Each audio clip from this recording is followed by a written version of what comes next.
کائنات عالم کے جتنے بھی برگزیدہ بزرگ، خواہ وہ انبیاء کی صورت میں ہوں یا صحابہ کی صورت میں ہوں یا اولیاء کی صورت میں ہوں، وہ جتنے بھی ہیں ان سب کی زندگیاں بہت اعلیٰ، گزارنے کے طریقے بہت اعلیٰ، اس میں کوئی شک و شبہ نہیں، پر ان سب میں جو سب سے اعلیٰ ہیں وہ آپ کے اور میرے نبی پاک کی ذات اقدس ہے۔ یہ بات کنفرم ہے۔ اللہ رب العزت نے بھی اس آیت بینہ کے اندر یہی بات ارشاد فرمائی کہ تمہارے لیے زندگی گزارنے کا بہترین اسوہ، بہترین نمونہ وہ میرے حبیب کریم صلی اللہ علیہ وسلم کی زندگی ہے۔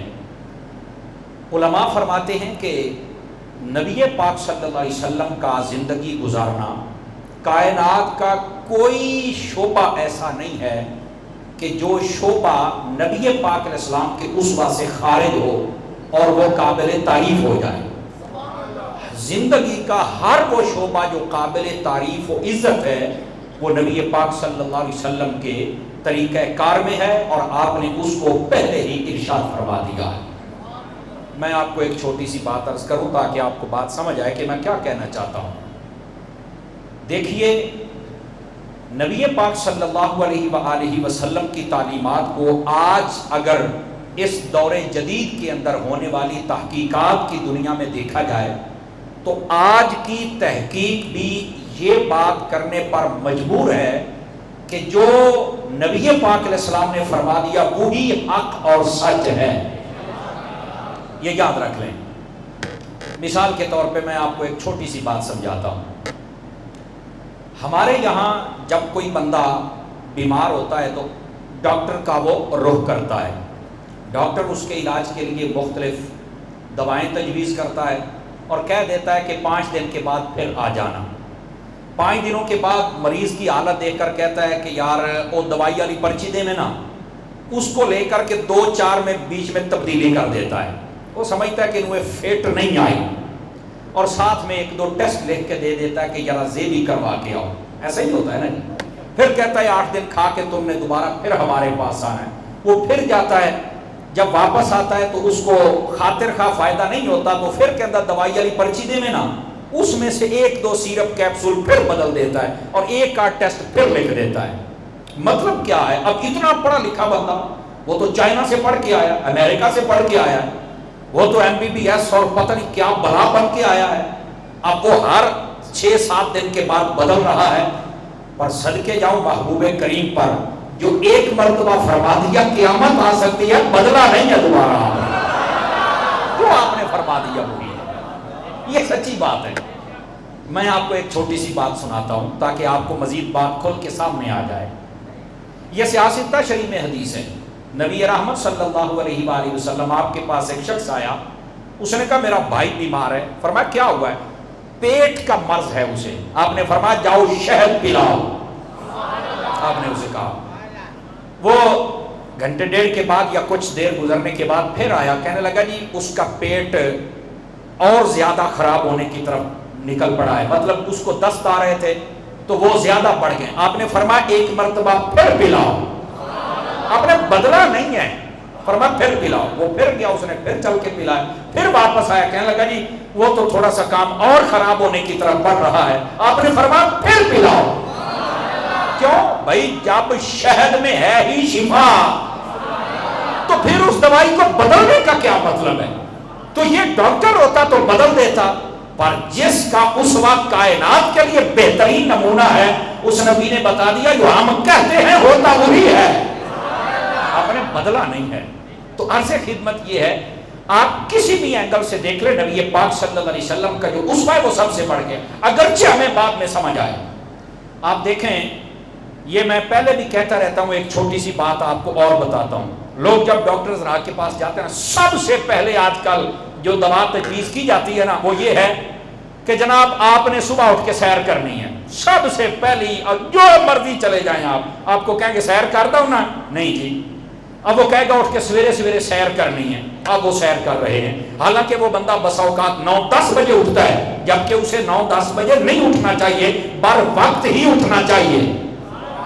بلکہ سیدنا ابراہیم بن ادم کے بارے میں چند دن پہلے میں نے ایک رسالے میں پڑھا، اور یہی بات پیر سید جماعت علی شاہ صاحب محدث علی پوری رحمۃ اللہ علیہ، آپ نے اگر دیگر بہت سارے علماء صوفیاء نے اس بات کو لکھا ہے کہ یہ جو کتا ہوتا ہے نا، کتا یہ رات کے پہلے حصے میں جاگتا رہتا ہے، اور جب تہجد کا وقت شروع ہے تو یہ کتا سو جاتا ہے، اور جو بکری ہوتی ہے یہ پہلے حصے میں سو جاتی ہے، اور جب تہجد کا وقت ہے یہ تو جاگ جاتی ہے۔ یہی وجہ ہے کہ کتے کی نسل میں اللہ نے برکت نہیں رکھی، بکری کی نسل میں اللہ نے برکت رکھی ہوئی ہے۔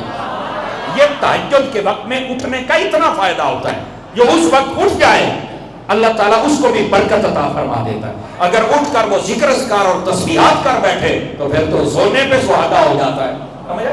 تو بہرحال فجر کی نماز پڑھنا یہ تو پھر ہر مسلمان پر فرض ہے نا، اور پھر کوشش کیا کریں کہ فجر کی نماز پڑھنے کے بعد سورج نکلنے تک سویا نہ کریں۔ ہاں زیادہ تھکن ہے یا بہت دیر تک آپ کو آگے کہیں جانا ہے تو پھر آرام کر بھی سکتے ہیں، تو اتنی دیر تک اگر جاگتے رہیں گے تو یہ بھی فضیلت ہے، چونکہ روایات کا یہ بھی مفہوم ہے کہ جو فجر کی نماز پڑھ کے سورج نکلنے تک سوتا نہیں نا، اس وقت میں اللہ تعالیٰ اپنی رحمت سے رزق تقسیم کرتا ہے، اور جو جاگ کے دعا کرتا رہتا ہے اللہ اسے رحمت والا رزق عطا فرما دیتا ہے۔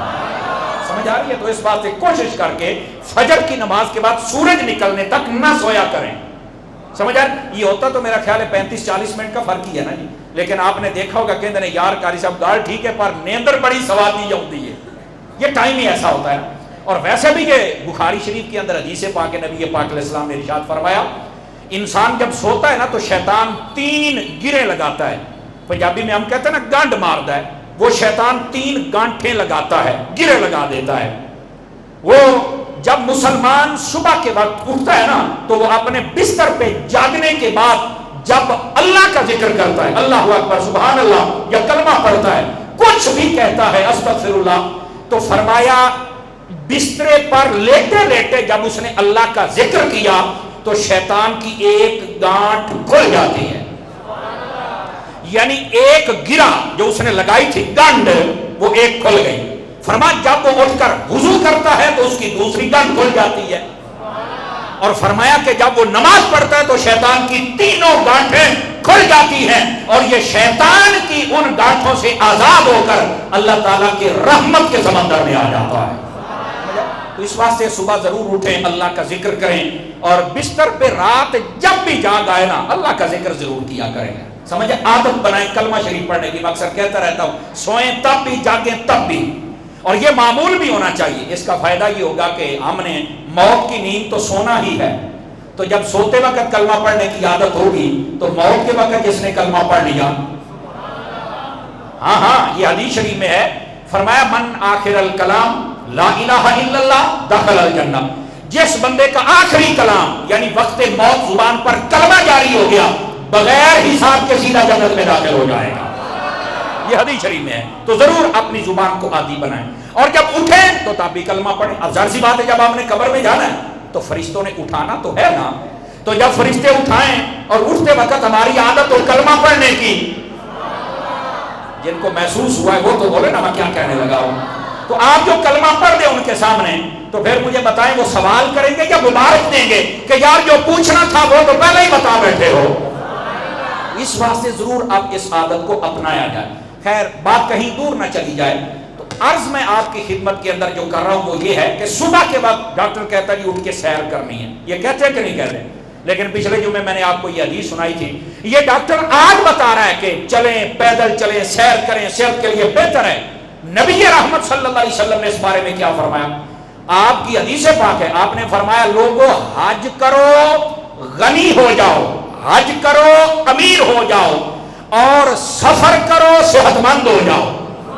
یہ نبی پاک 1400 سال پہلے بتا رہے ہیں کہ حج کرنے سے بندہ امیر ہو جائے گا، اور جو بندہ سفر کرے گا وہ بندہ صحت مند ہو جائے گا۔ ڈاکٹر صاحب تم آج بتا رہے ہو، زہرا کے بابا نے 1400 سال پہلے ہی بتا دیا ہوگا، لیکن ہمارا قصور یہ ہے کہ ہم نبی پاک علیہ السلام کی بات کو اہمیت بہت کم دیتے ہیں، اگرچہ سن کے سبحان اللہ ماشاءاللہ نعرہ لگا دیتے ہیں، اور توفیق ہو تو 150 مولوی نو بھی دے چھڑنے ہیں، یہ محبت ظاہری ہوتی ہے، لیکن یہ ایک وقتی محبت نہ ہو، اگر دائمی ہو نا تو پھر اس کا زیادہ فائدہ ہوتا ہے کہ جہاں بھی ہوں ہم اس پر عمل کریں۔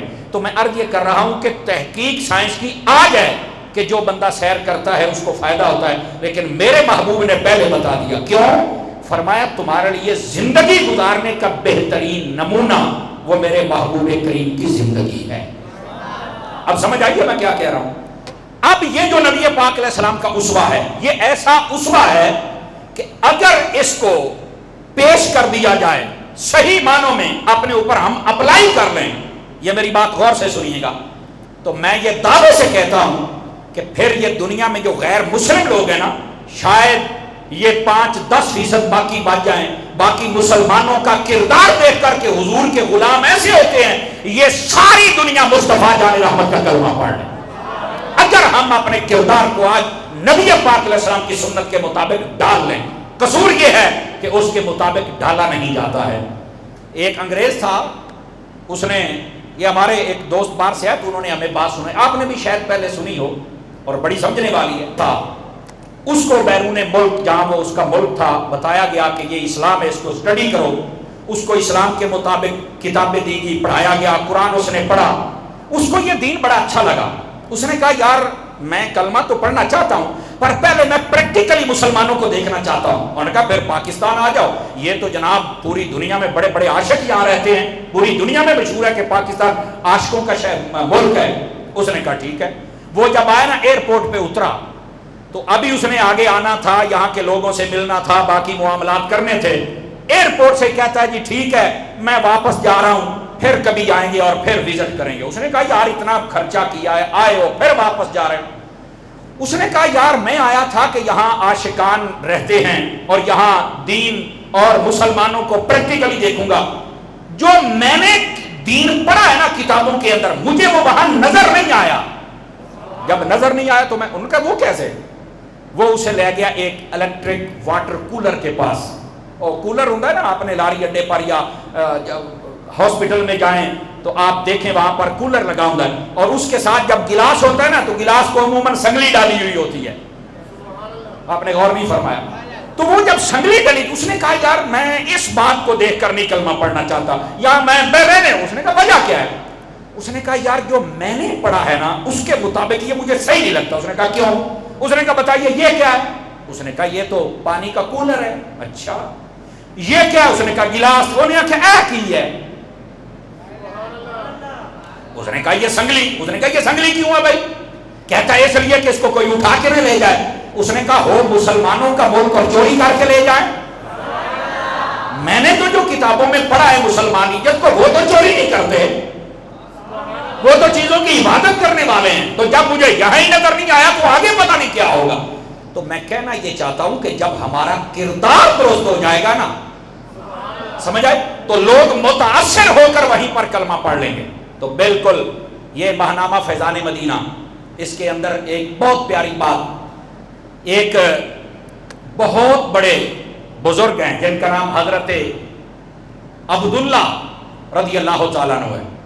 عبداللہ بن جریر بھی ان کو کہتے ہیں. ان کے بارے میں ہے کہ انہوں نے ایک شخص سے گھوڑا خریدا. گھوڑا انہوں نے تقریباً 700 درہم کا خرید لیا. ان کو پتا چلا کہ یہ گھوڑا 900 درہم کا ہے. وہ رات گئے جس سے خریدا تھا نا اسے 200 روپیہ دے کے آئے. کہنے لگے یار لگتا ہے کہ تجھے بیچنے کا طریقہ نہیں آتا تھا اور مجھے خریدنے کا نہیں آتا تھا، تو یہ 200 روپیہ تیرا بنتا ہے، یہ لے لے. اس نے کہا یار یہ کیسے سودا ہوگا نا؟ کہ نہیں یار یہ ایسے نہیں ہونا چاہیے. اس کے پاس کچھ اور مہمان ہے تو انہوں نے کہا یہ گھوڑا تیرا 1100 کا ہے. تو وہ 200 اور لا کے پہنچ گیا، یہ تیرا بنتا ہے بھائی. اس نے کہا تم کون ہے؟ میں مسلمان. اس نے کہا یار ایسے ہوتے ہیں مسلمان، چلو مجھے بھی کلمہ پڑھاؤ اور مصطفیٰ کا غلام تو بناؤ نا یار. عرض کرنے کا مقصد ہی اگر کردار ٹھیک ہو جائے تو لوگ مجبور ہو جائیں کلمہ پڑھنے کے لیے، مصطفیٰ جان رحمت صلی اللہ علیہ وسلم کے دامن کرم میں آنے کے لیے. تو عرض یہ کر رہا ہوں، نبی پاک صلی اللہ علیہ وسلم کے اسوہ کی طرف ہمیں کہا گیا کہ آپ میرے محبوب کے اسوہ کو دیکھیں. یہ اسوہ کائنات میں بہترین اسوہ ہے، بہترین نمونہ ہے زندگی گزارنے کے لیے. تو بالکل ہم سب کو توجہ دینی چاہیے. میں اس اسوے کا حصہ، چونکہ یہ عید قربان کا موقع ہے، اس حوالے سے ایک بڑی خاص بات آپ کی خدمت میں عرض کرنا چاہتا ہوں. توجہ رکھیے گا، یہ کل کے دن آپ کو بڑی فائدہ دے گی. ٹھیک ہے، اب یہ اسوہ کیا ہے سنیے ذرا. نبی پاک صلی اللہ علیہ وسلم نے ارشاد فرمایا، یہ حدیث پاک مسلم شریف کے اندر ہے. آقا صلی اللہ علیہ وسلم ارشاد فرماتے ہیں کہ اے لوگو، اللہ تعالیٰ نے تمہیں ہر چیز کے ساتھ بھلائی کا حکم دیا ہے. دوبارہ پھر سنیے، اللہ تعالیٰ نے تمہیں ہر چیز کے ساتھ بھلائی کا حکم دیا ہے، یہاں تک فرمایا جب جانور کو ذبح کرو تو اچھی طرح ذبح کرو، اور جب تم کسی کو قتل کرو تو اچھی طرح قتل کرو۔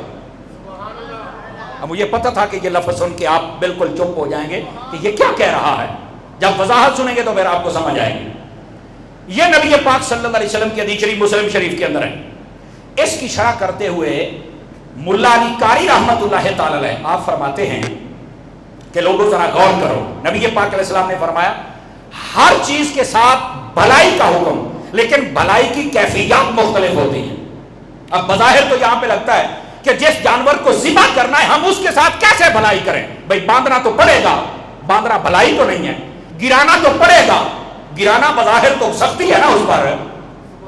اب چھری تو چلائیں گے نا، چھری چلانا تو بظاہر اس کو تکلیف دینا ہے، تو پھر فرمایا کہ بھلائی کے ساتھ ذبح کرو، اس کا کیا مطلب ہے؟ یہ بات سمجھنے والی ہے نا؟ اب سنیے، فرماتے ہیں بھلائی کی مختلف صورتیں ہوتی ہیں۔ بسا اوقات بندہ کسی چیز کو غلط سمجھ رہا ہوتا ہے لیکن حقیقت میں وہ ٹھیک ہوتی ہے۔ وہ کیسے؟ فرما دیکھیے جب آپ بیمار ہوتے ہیں نا تو آپ جب ڈاکٹر کے پاس جاتے ہیں، حکیم اور طبیب کے پاس، تو وہ آپ کو کڑوی دوائی دیتا ہے، تو کیا وہ آپ کا دشمن ہے کہ آپ کو کڑوی دوائی دے رہا ہے؟ وہ آپ کو ٹیکا لگا رہا ہے، اینٹی سرنجوں نے تم دی ہے، بظاہر تو درد ہو رہی ہے نا۔ اگر آپ کے خدا نہ خواستہ کوئی آپریشن ہونا ہے تو اس نے چیر پھاڑ کے جناب بیچ میں ہڈیاں جوڑ کے پلیٹیں لگا کے آپ کو سیٹ کر دیا، بظاہر تو یہ چیر پھاڑ کر رہا ہے، لیکن کیا وہ آپ کا نقصان کر رہا ہے یا فائدہ کر رہا ہے؟ وہ فائدہ کر رہا ہے، وہ بھلائی کر رہا ہے۔ ہاں اس معاملے کے اندر ٹیکا لگانے والے کو چاہیے کہ اگرچہ تکلیف اس کو ہوگی تو بھلائی کے لیے لگا رہا ہے، لیکن پہلے سیکھ لے پھر لگا۔ یہ نہ کہ تجھے ٹیکا لگانے نہیں آتا تیمی ٹھوک دیتا ہی ہوتی ہیں، ہڈیاں بھی نکارا کر چڑیاں نہیں۔ بس اوقات ایسا کیس آ جاتا ہے نا کہ اس کو لگانے نہیں آتا اور اس نے تکلیف دی ہے۔ اسی طرح جب کوئی آپریشن کرے تو پہلے اچھی طرح ماہر ہو پھر آپریشن کرے تاکہ بھلا کرنے کا فائدہ بھی ہو، اور جب وہ بھلا کرنا نہیں جانتا تو پھر کرے ہی نہ، اور اگر وہ ماہر ہے تو پھر جتنی مرضی چیر پھاڑ کر رہا ہے وہ ہمارے فائدے کے لیے کر رہا ہے۔ ڈاکٹر ہمیں دوائی دے رہا ہے کڑوی، اسے پتہ ہے کڑوی دوائی کھائے گا تو اسے صحت ملے گی، تو وہ ہمارے ساتھ بھلائی کر رہا ہے۔ بظاہر تو ہمیں لگ رہا تھا کہ یہ اتنی سرنج کے ساتھ تکلیف ہوئی ہے، اتنی جنابلی چیر پھاڑ کی گئی، کڑوی دوائی ہے، بھائی یہ بھی بھلائی ہے، چونکہ بھلائی بسا اوقات وہ صحیح ہوتی ہے لیکن ہم اپنی سوچ کے مطابق اسے غلط سمجھ رہے ہوتے ہیں، جبکہ ایسی بات نہیں ہوتی۔ یہ ملا علی قاری رحمت اللہ علیہ لکھا ہے۔ اب میں آپ کو بتاؤں، فرمایا جب جانور کو ذبح کرتے ہو تو اچھے طریقے سے کرو، اس کے ساتھ بھلائی کرو۔ بھائی جانور کے ساتھ کیا بھلائی ہے؟ ہاں اس کے ساتھ بھی بھلائی ہے۔ نمبر 1 فرمایا جب جانور کو ذبح کرنا چاہو نا تو پہلے چارہ کھلاؤ، یہ جانور کے ساتھ بھلائی ہے۔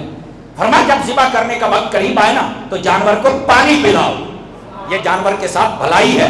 فرمایا جب جانور کو ذبح کرنا چاہو تو اس کے سامنے چھری تیز نہ کرو، آواز کمزوروں والی آ رہی ہے، اس کے سامنے نہیں آپ نے ذبح کرنا، چھری کو تیز کرنا، اور چھری کو دور جا کر اس سے چھپا کے آپ تیز کریں، اور جب ذبح کریں تو بالکل تیز چھری ہو کہ یار آپ نے ذبح تو کرنا ہی کرنا ہے، کھنڈی چھری نال تو نہ مارو، کھنڈی چھری سے تکلیف زیادہ ہوتی ہے۔ فرمایا ذبح تو کرنا ہے پر تکلیف نہ ہو، اس چھری کو اچھے طریقے کے ساتھ تیز کر دیا جائے، یہ بھی جانور کے ساتھ بھلائی ہے۔ اور فرمایا کہ جب اس کو زمین پر گرایا جائے تو اپنا غصہ بیچ میں نہ داخل ہونے دے۔ بس اوقات جانور تھوڑا جا طاقت میں زیادہ ہوتا ہے یا تھوڑا سا شرارتی جنوں پنجابی چ اتھرا کہندے نے، تو اس کو جناب کئی سوٹے مارتے ہیں، دھکے دیتے ہیں، ڈھا کے تے واتوں دی کنی دے اوتے پیر رکھ کے آدھے ہون آیا کہ نہیں تلے آیا، نہیں توجہ فرمائی آپ نے۔ تو اتنا پاٹے خان نہیں بننا چاہیے اس وقت۔ ٹھیک ہے جانور تو جانور ہے، گرانے والے آپ تو جانور نہیں ہے نا، سمجھیں، جانور تو ایسے کرے گا لیکن آپ اپنا غصہ نہ شامل ہونے دیں، یہ بھی جانور کے ساتھ بھلائی ہے، سمجھیں نا۔ اور بس اوقات ہوتا ہے کہ جانور تھوڑا سا زیادہ ہے، کہتے ہیں او قلعے دے نال بنے ہیں، انہوں ایتھے ہی سیٹ لو تے درو کے اتھے لے چلنے ہیں، زیادہ گھسیٹنا بھی نہیں چاہیے۔ جہاں قربان کرنا ہے وہاں قریب جا کے گرائیں، اور اگر آپ کے قابو نہیں آتا تو کوئی ماہر کسائی بلائے نا، جب آپ کا کام نہیں تو آپ پنگے لیتے کیوں ہیں؟ جانور کے ساتھ بھلائی کا، یہ کل کے لیے بڑی خاص باتیں ہیں جو میں آپ کو کہہ رہا ہوں، سمجھ آ رہی ہے؟ اب ذرا اگلی بات بھی سنیے۔ حضرت سیدنا فاروق اعظم رضی اللہ تعالی عنہ آپ ایک مرتبہ تشریف لے کے کہیں جا رہے تھے، شعب الایمان شریف کے اندر یہ حدیث موجود ہے اور دیگر کتب میں بھی ہے. تو آپ نے دیکھا کہ ایک شخص بکری کو ذبح کرنے کے لیے اس کی ٹانگوں سے پکڑ کر گھسیٹ کے لے جا رہا تھا. تو آپ جلال میں آ گئے، غصے میں آ گئے. آپ نے فرمایا تیرے لیے خرابی ہو، اس کو ذبح کرنے کی طرف لے کے جا رہا ہے، کم از کم طریقہ تو اچھا اختیار کر لینا. انہوں نے بھی وہی بتایا کہ جو نبی پاک علیہ السلام نے فرمایا کہ یہ جو جانور ہوتا ہے نا، اس کو ذبح بھی کرنا ہے تو اچھے طریقے کے ساتھ ذبح کیا جائے. اب وہ بات بیچ میں رہ گئی جس کے بعد آپ کی سبحان اللہ کھول کے نکلی نہیں کہ مولوی صاحب نے تو یہ بھی کہا تھا حدیث شریف میں، نبی پاک نے فرمایا کہ جس کو قتل کرنا ہے اچھے طریقے سے قتل کرو. ایک گال تو بیچے کل ہوتی ہے. تو اب یہ بات بھی کھول لیں کہ قتل کرنا اچھا کیا مطلب ہے. پہلی تو بات یہ ہے کہ کسی بھی مسلمان کو نا حق قتل کرنے ہی نہیں چاہیے. اگر کوئی کر دے، اگرچہ اس کے گھر والے معاف بھی کر دیں، فجزاؤہ جہنم، اس کو جہنم میں جانا پڑے گا. قتل نہیں کرنا زندگی میں، نیت کرے نہ قتل کرنا ہے نہ حرام کھانا ہے. چانجو میں پہلے بھی میں نے کہا تھا نا آپ کو، شاید آپ کو یاد ہو، نہ قتل کرنا ہے نہ حرام کھانا ہے اور نہ ہی کسی کا حق کھانا ہے. حلال کھانا ہے جو اللہ دے وہ کھانا ہے، اور قتل نہیں کرنا جو جتنا ظلم کر لے. ہم بادشاہوں کے بادشاہ رب کی بارگاہ میں جب جائیں گے تو اس کا گریبان پکڑیں گے، ہمیں ہر قسم کا صلہ ہمارا رب دلوائے گا. تو اب قتل کرنا ہے تو اچھے طریقے کے ساتھ کریں. اس کا کیا مطلب ہے؟ فرمایا اگر جنگ بھی ہو رہی ہے نا تو کسی کافر کو قتل کیا ہے، ٹھیک ہے تمہارے مقابلے میں تم نے قتل کیا ہے، لیکن اس کے بعد یہ نہ ہو کہ تم اس کی انگلیاں کاٹ دو، بازو کاٹ دو، پاؤں کاٹ دو، ناک کاٹ دو، آنکھیں نکال دو، کان کاٹ دو. قتل کے بعد ظلم نہیں کرنا. میرا خیال ہے آپ تو سبحان اللہ کیا ہی دینا چاہیے تھا نا. قتل کرو اچھے طریقے کے ساتھ. بس جتنا تھا مقابلے چاہے نہیں جو کھلوندا سی تو قتل تو ہو گیا ہے، لیکن اب قتل ہونے کے بعد اس کو عربی میں کہتے ہیں مسلح. مسلح کرنے کی اجازت نہیں ہے کہ اب قتل ہو گیا تمہیں اتنا غصہ چڑھا ہوا اس کے ہاتھ پاؤں کان آنکھیں ناک نہ نہ نہ نہ. قتل ہو گیا، لڑائی کے دوران اگرچہ اس کے 3 ٹوٹے ہو جائیں وہ ایک الگ بات ہے، لیکن جب مر جائے تو اس کے بعد یہ کام کرنے کی اسلام اجازت نہیں دیتا. اب دیکھو ہمارا اسلام کتنا پیارا ہے. دیکھو نا، کافر کو قتل کرنے کے بعد بھی کہتا ہے کہ اس کے اوپر تم نے ظلم نہیں کرنا. یہ تھا اس کا مطلب. تو یہ کل کے لیے آپ کو بات بڑی فائدہ دے گی. اور بسا اوقات یہ کسائی بڑی جلدی میں ہوتے ہیں نا، تکبیر دا 1000 تے کھال لوائی دا 3000 تے گوشت بنائی دا 5000. یہ ریٹ ہوتا ہے نا، مختلف پیکج ہوتے ہیں. مٹھے بول دے پے ہو. تو پہلی بات یہ آپ مہربانی کر کے کوشش کر کے جتنے جانور ذبح کریں نا آپ باوضو ہو کے کریں. میرا مشورہ ہے آپ کو، اور یہ کام مشکل نہیں ہے. جانور کا خون نکلے گا وہ آپ کے جسم پر لگے گا، لیکن آپ باوضو ہیں تو اس میں برکت ہوگی.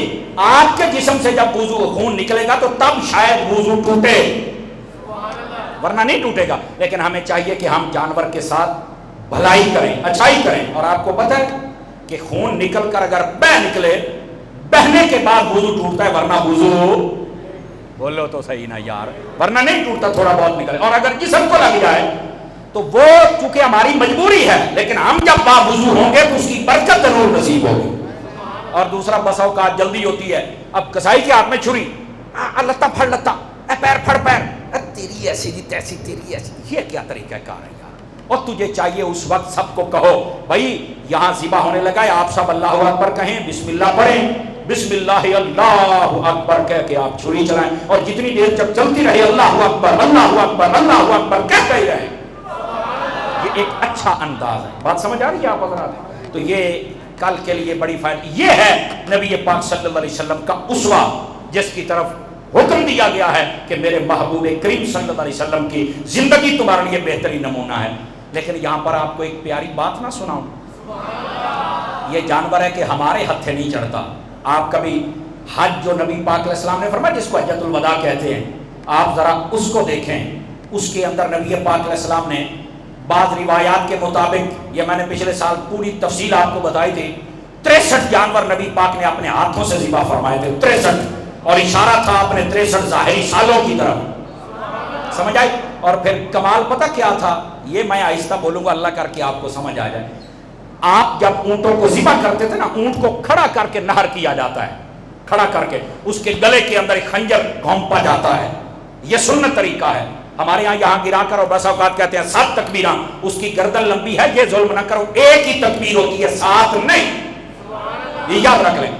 کھڑا کر کے اس کے گلے کے اندر خنجر یہاں پر گھونپا جاتا ہے. نبی پاک صلی اللہ علیہ وسلم جب ذبح فرما رہے تھے، روایات میں ہے کہ وہ جانور آگے بڑھ بڑھ کے اپنی گردن پیش کر رہے تھے کہ آقا اگر آپ کے ہاتھوں سے میں ذبح ہو جاؤں تو مجھے اور کیا چاہیے. ہم ہیں کہ جانور ہمارے قابو نہیں آتا. ایک وہ تھے کہ جانور لائن بنا کے کھڑے ہیں. اب کہاں گئے وہ لوگ کہتے ہیں جی نہیں نبی پاک کو کسی بات کا نہیں پتا. میں کہ ڈنگرا تو ہی بیڑا نکلے اب مرے. سادہ سی بات، ڈنگرا تو ہی بیڑ نکلے ہیں. یہ تمام کتب میں موجود ہے، سیرت و تاریخ آپ پڑھ لیں. اور بھائی وہ جانور آگے بڑھ کے حضور کی خدمت میں بعد جانور بھی کبھی کھڑا ہوتا ہے مجھے بتاؤ یار، وہ آگے بڑھ بڑھ کے اپنی گردن پیش کر رہے ہیں. تو میں نے کہا کیا سمجھوں؟ اللہ رب العزت نے محبوب کریم علیہ الصلوۃ والسلام کی محبت پتھروں تک کو عطا فرمائی، لکڑیوں کو عطا فرمائی. سمجھ آئی؟ جانوروں کو عطا فرمائی. یہ اس کا اظہار ہو رہا ہے. بلکہ آپ کو میں نے سنا تھا وہ خیبر والا گدھا، یاد ہے نا؟ وہ کسی کو نہیں بیٹھنے دیتا تھا. یہودیوں کے پاس گدھا تھا، کسی کو نہیں بیٹھنے دیتا تھا. جب وہ خیبر فتح ہوا نا تو نبی پاک علیہ السلام کے پاس وہ گدھا لایا کہ حضور ایک کھوتا بڑا سونا دے دیتے، بیٹھ جاؤ. اس کا مطلب ہے خوبصورت شے دینی چاہیے. تو آپ جب بیٹھنے لگے نا تو وہ گدھا پہلے تو کسی کو بیٹھنے نہیں دیتا تھا. اب حضور کے سامنے جھک گیا، بیٹھ گیا، باادب طریقے سے کھڑا رہا. حضور بیٹھے اور سواری شروع ہو گئی. تو وہ پیچھے سے آئے کہنے لگے جی ہم نے کلمہ پڑھنا ہے. تو فرمایا کیوں؟ آخر جی اسی گدھے حل ویکھے ہے، پنجابی چاہتے ہیں بھی کھوتے حل ویکھے ہے تاں پڑھنا ہے. تو فرمایا یار اتنے مڑ ڈانگاں کیوں کھا دیا انہیں؟ نہیں توجہ فرمائی. انہوں نے کہا نہیں جی بس سانو گل سمجھ آ گئی ہے، کھوتے سانو گل سمجھا دوں. وہ کیویں؟ انہوں نے کہا یہ ہمارے پاس تھا، بہت اچھا لگتا تھا، لیکن آج تک ہم نے اس کی بڑی خدمت کی. ہمارا کوئی بندہ اوپر بیٹھنے جو بیٹھتا تھا یہ گرا دیتا تھا. ہم نے بندے کو اس کے اوپر باندھا بھی ہے پر یہ الٹا ہو جاتا تھا کہ نہ تینوں میں اوتے باندھ نہیں دینا. آج ہم کہتے تھے دیکھاں گے جدو نبی اوتے بیٹھا. تو کہا جب یہ آپ کے سامنے جو گیا تو ہمیں سمجھ آ گئی بھئی جس کو کھوتے مان رہے ہیں ہم تو بندے ہیں، ہم اس کا کلمہ پڑھ کے غلام کیوں نہ بن جائیں. تو پھر صحابہ کرام نے پوچھا حضور یہ ماجرا کیا ہے؟ تو فرمایا آپ کھوتے نو نہ پوچھ لئیے.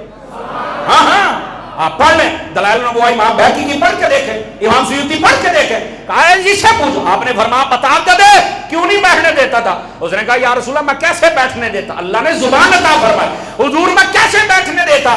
میں اس نسل میں سے ہوں گدھوں کی جو نبیوں کی سواری بنتے رہے تھے، وہ نسل چلتی رہی. میں گدھوں میں آخری ہوں تاکہ آپ کی سواری بنوں. آپ نبیوں میں آخری ہیں تاکہ میرے اوپر بیٹھیں، اور میرے اوپر نبی کے علاوہ کوئی بیٹھ سکتا ہی نہیں ہے.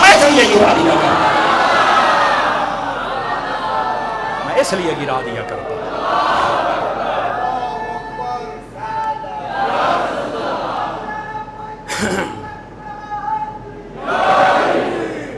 کو بات سمجھ آئی ہے حضرات؟ آپ کو کوئی نہیں آئی؟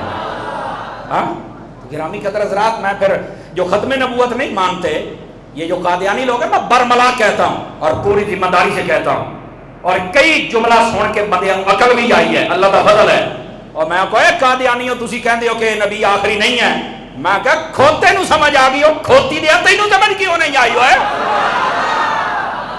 آپ نے توجہ نہیں کہی. ہو سکتا ہے کہ 2 جماعتوں کو زیادہ پڑھیا بیٹھا ہوئے. نہیں یوں نہیں کہنا چاہیے تھا. میں کہا ہو سن تیرے پھوپھی دے پوترے اوے ساڈا باویں غریب بندہ ہوے مصطفیٰ دا عاشق، میں تے سر تے بٹھاواں نوں تیار ہاں. ایتھے کھوتیاں نو سمجھ آ گئی ہے، قادیانی کھوتی دیاں نو سمجھ نہیں آ رہی. یہ کون سا طریقہ کار ہے؟ انسان دے بچے بڑھو قادیانی ہو اور عاشقو تم حضور سے اور پیار کرو. کیا پتا حضور کی محبت کیا چیز ہوتی ہے. اور ہاں اے جڑے میرے جملے دی یہ سٹ ہے نا جی، یہ جنوں وجی ہے نا، ہاں ہاں کئی بندے سدھے ہو گئے. انہوں نے کہا یار گل تو سننا یار، مولوی گل کتوں کٹ گیا ہے؟ کھوتے نو سمجھ آ گئی ہے تو سانو نہیں آ رہی. اللہ تعالیٰ توفیق دیتا ہے نا جی. بہرحال یہی تو ہماری کمائی ہے کہ کوئی ایک بات بھی سن کے، ظاہر سی بات ہے بس اوقات نہیں حضور نرمی، نہیں حضور نرمی. بھائی جان بس اوقات کوئی قیمتی شے بناونی ہوے نا تے سٹ چنگی ٹکا کے مارنی پوندی ہے.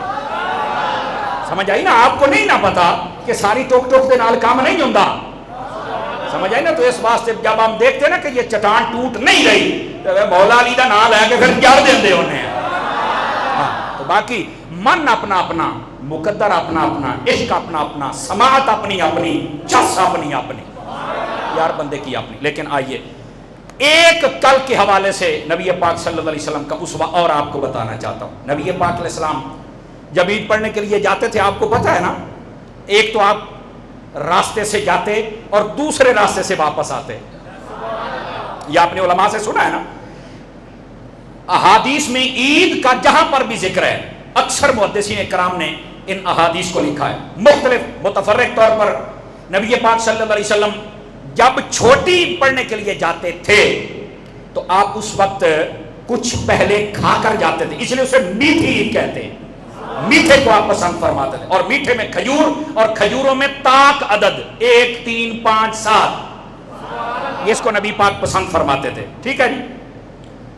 اور جب بڑی عید آتی تو نبی پاک علیہ السلام ویسے ہی بغیر کھائے پیے آپ جاتے عید کی نماز پڑھاتے اور واپس آ کے اپنا جانور ذبح فرما کے اس کی کلیجی بھون کر آپ سب سے پہلے تناول فرمایا کرتے ہیں۔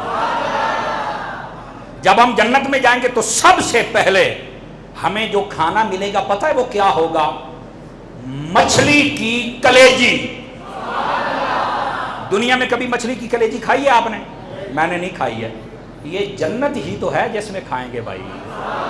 بعض روایت میں صرف مچھلی کے کباب کا ذکر ہے کہ مچھلی کے کباب کھائیں گے، اسی واسطے کہ مچھلی بہت اعلیٰ چیز ہے، اس کو پسند کیا جاتا ہے۔ بہرحال میں نے کہا چلتے چلتے آپ کو یہ بھی بتا دوں، تو نبی پاک علیہ السلام اپنے جانور کی وہ کلیجی بھون کر آپ وہ کھایا کرتے تھے۔ یہاں پر ایک عوامی غلطی، کہتے ہیں وڈی عید والے دن جی ہم نے روزہ رکھا ہوا ہے، 11 بجے کھلتا پیا ہے، وہ میں کہوں یہ کیڑا روزہ ہے 2-2.5 گھنٹے والا؟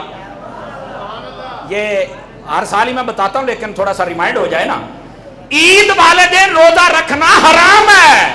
آپ نے توجہ نہیں فرمائی، عید والے دن تو بندہ روزہ رکھ ہی نہیں سکتا ہے، میں نے پچھلے جمعے بتایا حرام ہے۔ وہ کیڑا بندہ ہے جناب بھی جڑا عید والے دن روزہ، اور روزے کی تعریف پتہ کیا ہے؟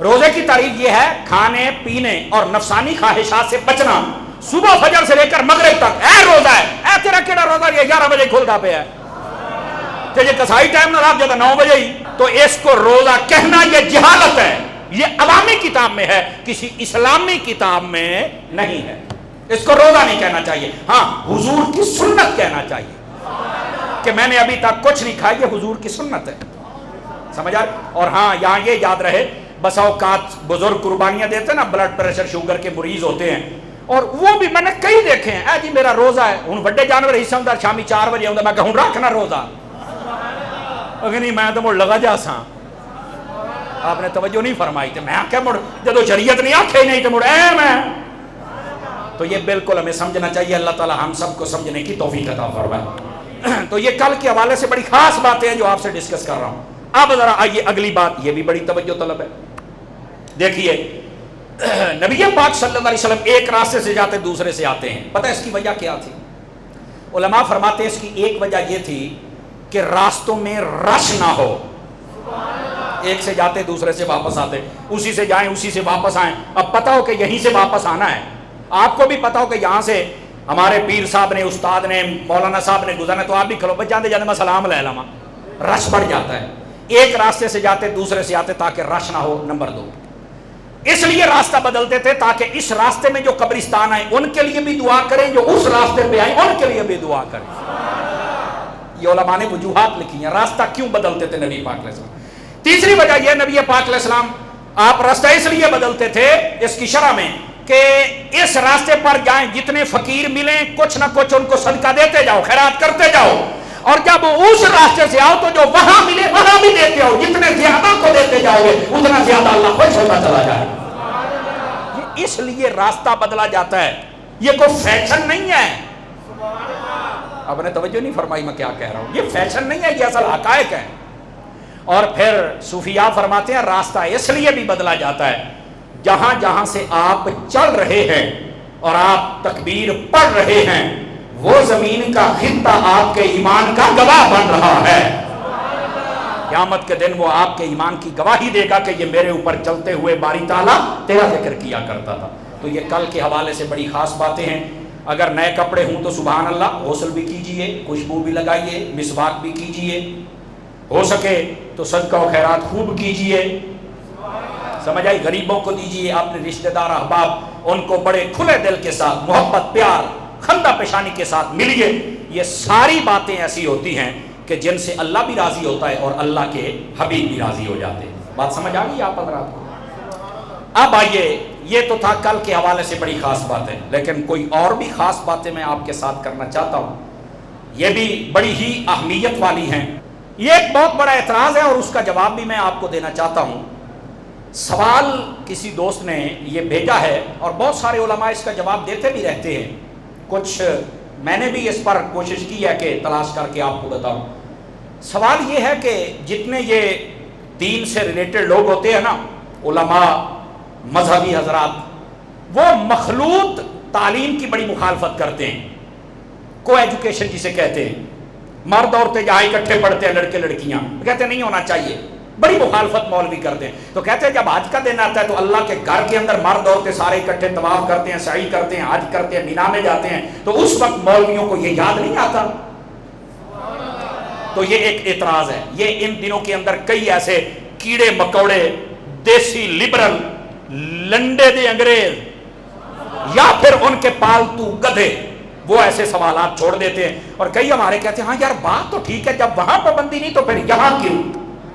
اب سنیے اس کا جواب کیا ہے۔ ناظرین، اس کا اصل جواب تو یہی ہے کہ یہ تو بے تکی بات کی اس نے، اور یہ اس کی عقل کا معیار دیکھیں کہ کہاں حج جیسا فریضہ اور کہاں یونیورسٹیاں، یہ ان کو ملانے کی کوشش کر رہا ہے۔ اب ذرا سنیے جو میں بات کہہ رہا ہوں میرے بھائی، یہ فلسفہ مت جھاڑیے، آئیے اس فلسفے کا آپریشن میں کر دیتا ہوں۔ جب حج پہ عورت جاتی ہے تو کیا وہ محرم کے بغیر جا سکتی ہے اکیلی؟ تو وہ جا ہی نہیں سکتی۔ تو سکول کالج کے اندر تو عورتیں اکیلی جاتی ہیں۔ اب ہونا تو یہ چاہیے تھا کہ تم یہاں پر یہ فلسفہ سمجھاتے کہ یار جب اللہ تعالیٰ اپنے گھر میں عورت کو اکیلا نہیں آنے دیتا تو سکول کالج میں تم اکیلیاں کیوں جاتی ہو؟ چاہیے تو یہ تھا کہ ہم اس انداز سے سمجھاتے، لیکن لوگوں نے اس کو ہی ذریعہ بنا لیا حلال کرنے کا۔ تو نہیں بنے گا، وہاں پر تو عورت بغیر محرم کے جا ہی نہیں سکتی، اور یہاں پر بغیر محرم کے کیا جو کچھ طوفان ہے وہ آپ کے سامنے ہے۔ تو کیسے ان کو آپ برابر سمجھ رہے ہیں؟ ایک بات تو یہ ہے۔ اب ذرا دوسری بات بھی سمجھیے گا، جب عورتیں حج کے لیے جاتی ہیں تو کیا وہاں پر جب جاتی ہیں تو بناؤ شنگار کرتی ہیں یا خوشبو لگا سکتی ہیں؟ تیاری مکمل کر سکتی ہیں؟ نہیں کر سکتی۔ تو جب یہ اسکول کالج یونیورسٹی میں جاتی ہیں تو تب کیا ہوتا ہے؟ فل میک اپ، خوشبو، تیاریاں، طوفان بدتمیزی، گندا لباس، اور وہاں پر مرد خانے کعبے کے اندر مرد 2 کپڑوں میں ملبوس ہوتا ہے، عورت کا مکمل لباس ہوتا ہے، سمجھ آئی؟ صرف چہرہ اس کا جناب وہ خالی ہوتا ہے۔ ایسے ہی ہوتا ہے کہ نہیں ہوتا ہے؟ تو پھر کیسے یہ کہہ رہے ہو کہ جناب وہاں تمہیں یاد نہیں آتا تو یہاں کیوں یاد آتا ہے؟ اور بھائی وہاں تو عورت خوشبو لگا ہی نہیں سکتی، خوشبو لگانا حرام ہے، وہاں تیاری نہیں کر سکتی، تو تم اس کو کیسے ملا رہے ہو؟ یہ تو بات سمجھ آنے والی نہیں ہے۔ اب ذرا تیسری بات بھی سنیے گا۔ دوران حج جب مرد عورت وہاں پھرتے ہیں تو کیا وہ ایک دوسرے کو تاڑتے رہتے ہیں؟ اور وہاں پر جو جائے وہ تو ہر وقت خوف خدا میں جناب رہتا ہے، اللہ سے معافی طلب کرتا رہتا ہے، پچھلے پاپ گناہ یاد آتے ہیں کہ یا اللہ مجھے معاف کر دے، اس کی تو توجہ ہی نہیں ہوتی۔ جبکہ یہاں سکولوں کالجوں میں دیکھو، کوئی پارکوں میں لے کے بیٹھا ہوا ہے، کوئی ہوٹلوں میں لے کے بیٹھا ہوا ہے، کوئی یہاں بدماشی، کوئی وہاں بدماشی، یارانے کے نام، اور وہاں پر مختلف شو ہو رہے ہیں۔ آپ کیسے اللہ کے گھر میں جانے والی عورتیں اور سکول کالج میں جانے والی عورتوں کو برابر کر رہے ہو؟ یہاں اگر کوئی جائے بھی صحیح تو اس کا یعنی خانہ کعبہ میں تو اس کی نظر تو اللہ تعالیٰ کی رحمت پہ ہوتی ہے، اس کی نظر تو بخشش پہ ہوتی ہے، اور جو یہاں جا رہے ہیں انہیں تو ٹائم سیٹ کیتے ہوندے نے۔ اوکھیاں گلاں تے تسی کوئی نہیں بولنا پر سن لیا کرو، یہاں تو ٹائم سیٹ ہوتے ہیں، لباس سیٹ ہوتے ہیں، دنوں کے حساب سے سلوار قمیض سیٹ ہوتی ہے، جناب ہے پانی ہے پانی ہے پانی، تو کیسے میں سمجھوں برابر؟ بھائی یہ ہو ہی نہیں سکتا ہے۔ اور پھر اگلی بات، یہ اسکول کالج میں پڑھنے پڑھانے والیاں، بہت سارے ایسے کیسز ہمارے سامنے ہیں، اور میں نے آپ کو 3 ماہ پہلے بتایا تھا کہ ہمارے جو وزیر تعلیم تھے نا، وفاقی وزیر، انہوں نے یہ پریس کانفرنس کر کے بتایا تھا کہ 65% ہمارے نوجوان مرد اور عورتیں جو یونیورسٹیوں میں پڑھ رہے ہیں وہ نشے میں مبتلا ہو چکے ہیں، نشے میں۔ کیوں جی؟ جس نے یہ پڑھا تھا یا سنا تھا مجھے بتائے تو صحیح نا۔ یہ نشے میں مبتلا ہو جاتے ہیں، اور جو وہاں جائے وہ نشے میں مبتلا نہیں ہوتا، وہ عشق مصطفیٰ کی دولت لے کے آتا ہے بھائی، نشے میں مبتلا نہیں ہوتا ہے۔ اور پھر یہاں کیا ہوتا ہے، عمومی طور پہ اسکول کالج کے اندر کوئی یہ دے نال سیٹ ہے، کوئی یہ دے نال سیٹ ہے، کوئی یہ دے نال، بسا اوقات استادوں کے ساتھ، اور بسا اوقات ایسے کیسز وہ حاملہ تک ہو جاتی ہیں۔ آپ مجھے بتائیں خانے کعبے کے اندر بھی کبھی کوئی ایسا کیس سامنے آیا ہے؟ بدبختو، کیسے تم اپنی اس گند کو خانے کعبے والی جناب عبادت حج کے فریضے سے ملا رہے ہو؟ ظالمو، یہ تمہارے اندر کا گند ہے جس کا میں نے آپریشن کیا ہے اور تمہیں بتایا ہے کہ حج کے فریضے کا سہارا لے کر اپنی گندی تعلیم کا دروازہ نہ کھولو۔ اس عورت کو اگر سکھانا ہی ہے تو قرآن سکھاؤ، سکھانا ہی ہے تو ان کو سورہ نور پڑھاؤ۔ سمجھ آ رہی ہے نا؟ ان کو مسئلے مسائل سکھاؤ، ان کو دین کی خادمہ بناؤ۔ لیکن یہاں پر کہا جاتا ہے وہاں اکٹھے ہیں تو یہاں کیوں نہیں اکٹھے؟ میں کہا کھلو ہون پھر آکھیں گا، آخر نہیں بس ہو گئی ہے۔ میں نے کہا بس اتنا ہی کافی ہے۔ تو اس لیے یہ جو دلال ہے نا، انگریز کے دلال، یہ بیٹھ کے ایسی باتیں کرتے، تو میں نے چاہا چلو تھوڑا سا آپ کو بتا دوں تاکہ آپ کو بھی کو پتا چل جائے کو ٹھاٹ پئی ہے کہ کوئی نہ پئی۔